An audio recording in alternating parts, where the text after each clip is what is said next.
Voilà. OK, tu y vas, Léa. Excellent. Tu y vas avec la balle maintenant.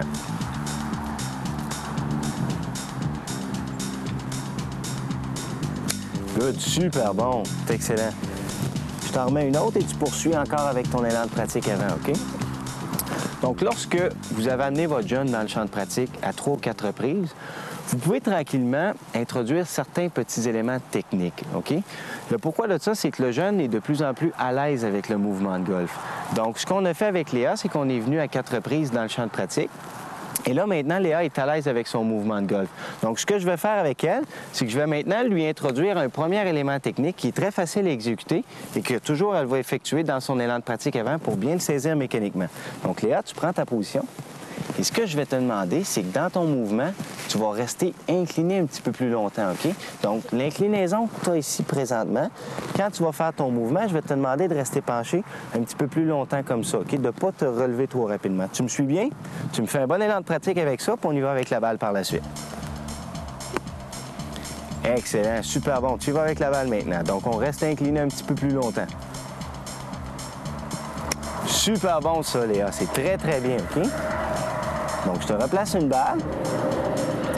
Tu me fais un mouvement de pratique encore. Par la suite, on y va avec la balle.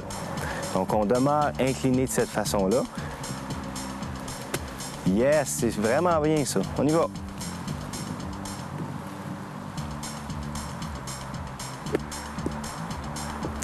C'est parfait, ça. OK, donc là, présentement, je te relaisse travailler ça encore. Tu y vas encore de cette façon-là. Donc, ce qu'on fait avec Léa présentement, c'est qu'on lui a introduit un premier élément technique. Ce qu'il faut comprendre, c'est qu'un jeune de cet âge-là ne peut saisir qu'un élément technique à la fois. Donc, je ne vais pas demander à Léa de m'effectuer 2 ou 3 éléments techniques en même temps dans son mouvement.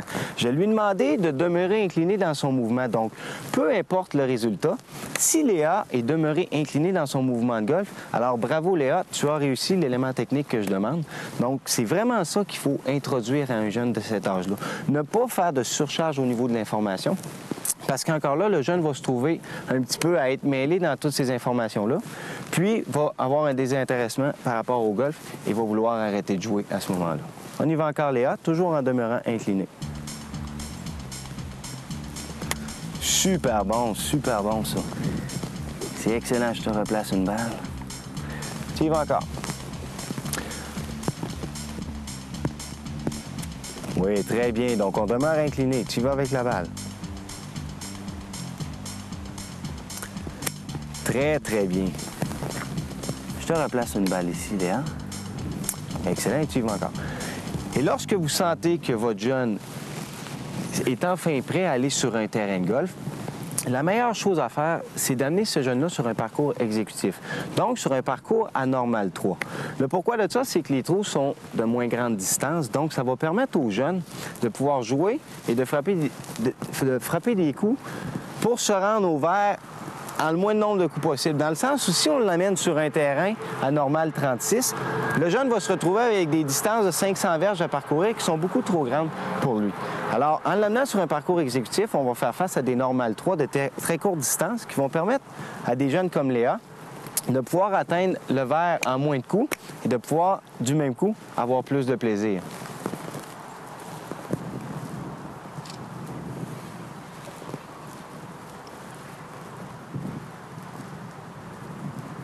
Très bien, ça, Léa. On y va avec la balle.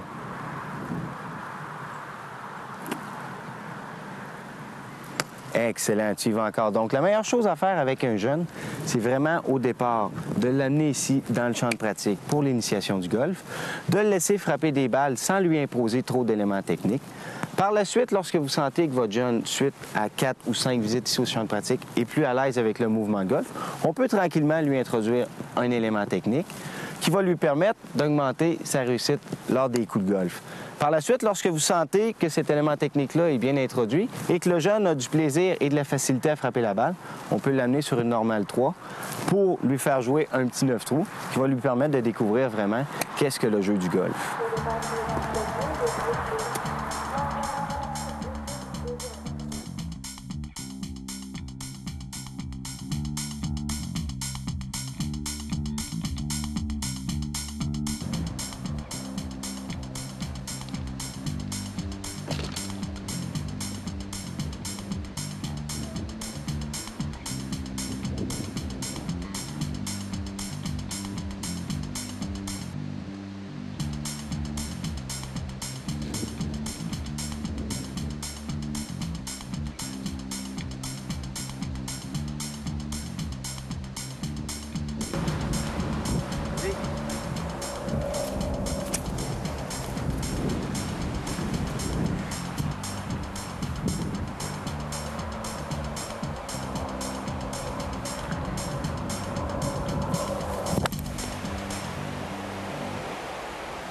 Bon swing, ça. Ah, bon coup de golf, ça. C'est bon, Samuel.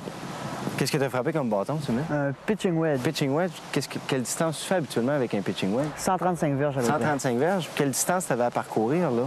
À peu près 135 verges. À peu près 135 verges. Tu as fait un excellent coup de golf. Qu'est-ce qui a fait que tu as pris un pitching wedge au lieu d'un bâton plus court pour faire cette distance? Premièrement, on a le vent en face, ce qui fait qu'on perd un petit peu de distance.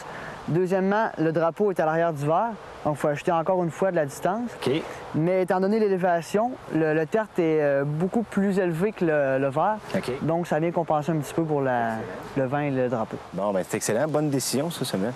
Donc, ce qu'on peut remarquer, c'est que Samuel a été capable de prendre une décision par rapport à des éléments comme la température, comme la dénivellation, pour faire une sélection de bâtons qui lui a permis d'effectuer un excellent coup de golf qui est près du fanion. Donc, c'est ce qu'on peut apprendre lors de 5 années passées dans un programme Études et golf. Donc, un jeune comme Samuel a réussi au cours des années à établir une charte de distance, donc à savoir avec chacun des bâtons quelle distance il va frapper.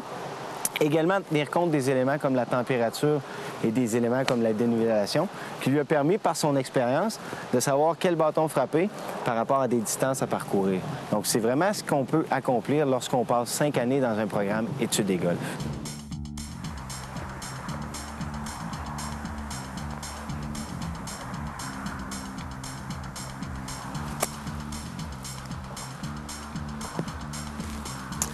Alors, tout à l'heure, on a pu constater que Samuel, au bout de 5 ans dans un programme Études et golf au Séminaire Saint-François, est en mesure de bien contrôler les aspects du jeu long. Maintenant, on peut remarquer qu'au niveau des aspects du jeu court, il y a également un contrôle qui est fait. Donc, au cours de ces 5 années passées dans le programme, Samuel a autant vu les aspects du jeu long, mais également les aspects du jeu court, comme les sorties de fosse de sable. Alors, au bout de 5 ans, on peut remarquer que Samuel est en mesure d'effectuer ces coups-là. Samuel, quel bâton as-tu utilisé pour effectuer ce coup-là? Un 60 degrés. Un 60 degrés. Donc, autant tout à l'heure, on avait une sélection de bâtons pour le jeu long, autant maintenant, Samuel a su choisir le bon bâton pour effectuer une sortie de fosse de sable.